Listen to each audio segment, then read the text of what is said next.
And obviously, I think yourself representing the agency side of it. And that is, you know, always one of those, the trickiest. It's one of those things where everybody's like, how do I get an agent? What does the agent do? I mean, how does that come into play with myself coming from, not myself, but filmmakers in general, coming out of film school or whatever, I have a script, and, you know, how does that translate from getting your script to the agency, and how that works, and how the business is today?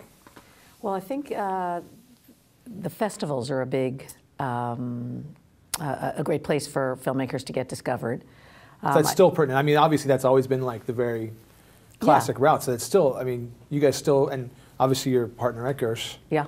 And so you still send out, I mean, there's a lot of agents covering festivals. Absolutely, every festival. There are zillions of us, and agents are crawling at those festivals. That's great. So, yeah. which is a good thing, and I think that I feel like the business is, Hollywood in general is really hungry for those new folks, those new filmmakers, more than ever, I think. And I think a lot of it is economic. Right. You know, we're trying to make product, television, movies, whatever, for less money, and right. and so we can get more people into the theaters, and just feels like just discovering those new people, and you see it all the time, right. You know, grabbing, you know, new folks and giving them big projects. Now yourself coming from a boutique agency, mm-hmm. quote unquote, I mean, and then now being merging with the Gersh agency, how does your roles change with that, and your experiences with taking you know, a small list of clients and sure. grooming them towards what they've done, and things like that? I mean, that's kind of, it's always an interesting thing for filmmakers to say, how do I become that? And stick, you always hear that, sticking with the agent, and you're like, oh, I've had the same agent, and we've really grown together. Sure. That's well, always the idea. Most of the clients we've had for a very long time, from the very beginning of their career, and, you know, lo these many years later, whether it's 7 years or 10 years or whatnot. And actually, the place I work now, Gersh, bought our business, so we were very flattered by that. Right. I was excited for you. It was very exciting. That was awesome. Yeah. But you know, the quality of representing people hasn't changed at all, and I'm still very hands-on, as my two partners who came along. We all did this together. Right. Very personal, very hands-on, very managerial, and I think that's what it takes these days when. You know, there's so much to sort through. It's such an interesting time. It's completely different now. For filmmakers, I think it really is, and writers and creative folks, because there are so many outlets for your voice now. And the lines between television and the feature arena have blurred so completely, particularly for writers, I think, because there's so many great opportunities in the television space. I don't think I'm alone in saying some of the best writing now is going on in the television space, cable and on network. Yeah, there's amazing TV shows the feature thing, you know, as that marketplace continues to sort of slim down a little bit. Right. You know, we're all trying to get our sea legs, like what does it all mean? And do you think it's because the feature world has become saturated with the onset of digital filmmaking? Now everybody's trying to do it, and now it's kind of, it's almost harder to, it's not harder to filter through, because I think the cream rises to the top all the time, but is it now because like the TV world is still so focused and like, I don't know. Well, I think there's something for everyone in television. Yeah. You know, I have friends, I'm sure you do too, where they have like kind of a little smorgasbord of what they watch. Oh yeah, yeah, absolutely. You know, I have my shows. Yeah, they've got like their reality, you know, their secret, their guilty pleasure reality show or shows, and then they've got their network, a couple of network things they love to watch, and then the smattering of things, whether you know it's news related or sports related or you know just sort of general programming related in the cable space. So. It's really an interesting time. I think a big part of my job right now is figuring out with clients where they fit in. You know, where is it a little bit of TV, a little bit of webisodes, a little bit of trying to figure out the feature space, the independent feature space. Right. It's just a very interesting time, and I think. You know, this year, the headline for me in 2011 and heading into 2012 and moving forward, and this has been going on for a while, the last 2 or 3 years, but I felt really came into focus this year, is that younger audience, that under 25 audience seems to have, particularly the males, seems to have sort of wandered off from the motion picture space, in particular, going to the movies. Right. And that is something that I think we're all trying to figure out. Where'd they go? They've gone to the web. To the web, and to spending. You know, when Call of Duty came out 3 weeks ago. Gaming. I have two I have twin nephews, and they're 16.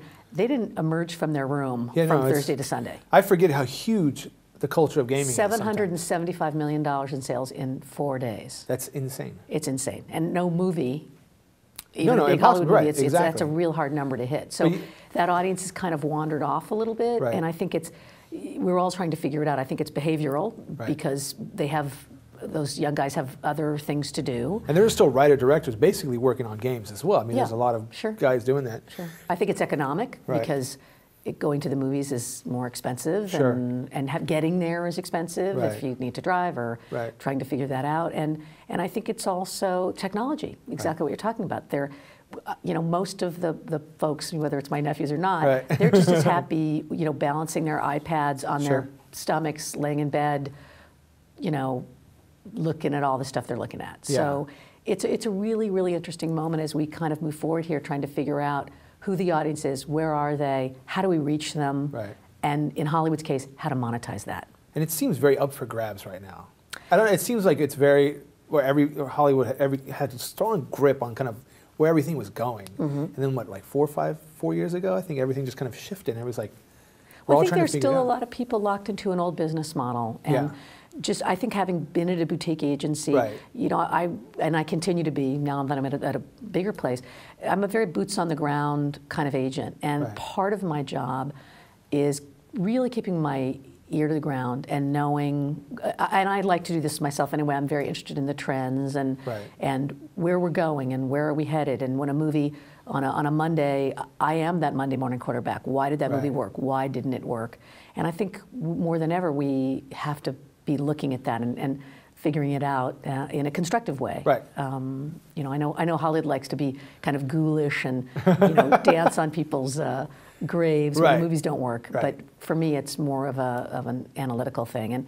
And also, I think being a business person in Hollywood, I've said this to clients for years, and I've been funny about it. But if you're not reading the Wall Street Journal and the New York Times and Variety or whatever your blog site is, you're not plugged into the business, because literally when the consumer electronics division is down 63% at Sony, that affects across the board. You know, that these are a couple of multinational corporations, as I say that sadly, that control our whole business. And it used to not be like that when I first got in the business, but now it's it is now controlled by a smaller. It's News Corp. It's Viacom. So you have to, and it's Sony, and so you have to know that something like that's going to affect across the board. The entertainment division is one of the spokes in their larger wheel.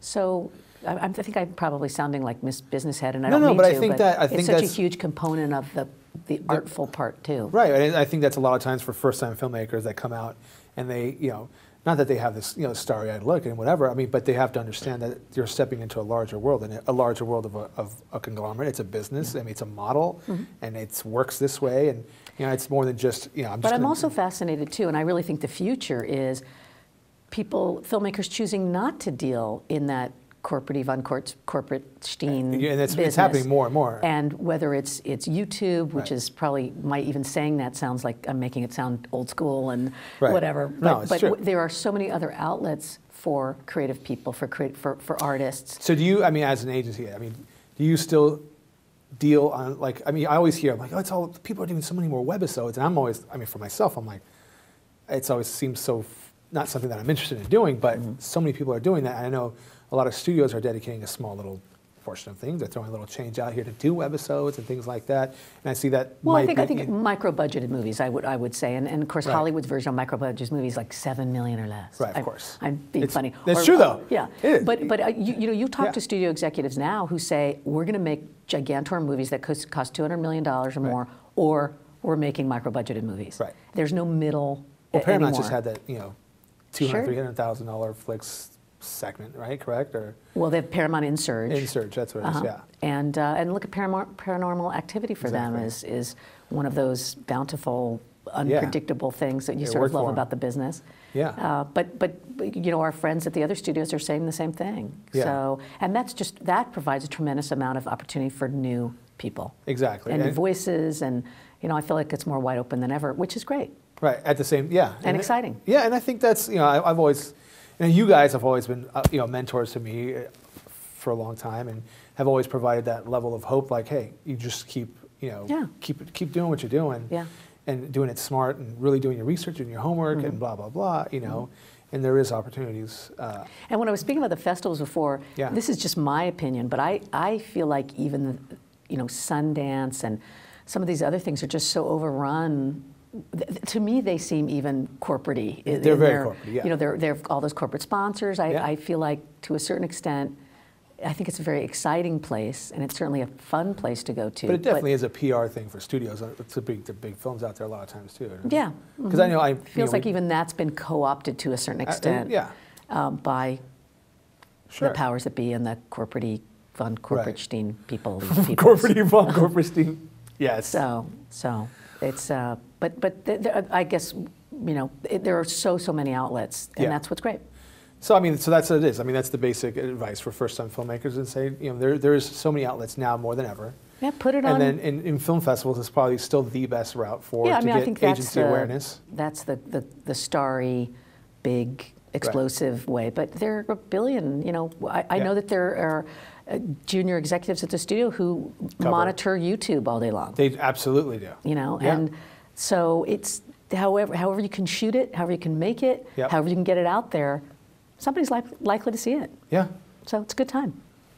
That's great advice. Equal opportunity. Yeah. Thanks so much for being on the show, Dev. You got it. Awesome. All right. I'm Devra Lieb. I'm a partner at Gersh, and you're watching Shorts Showcase. Thank you so much.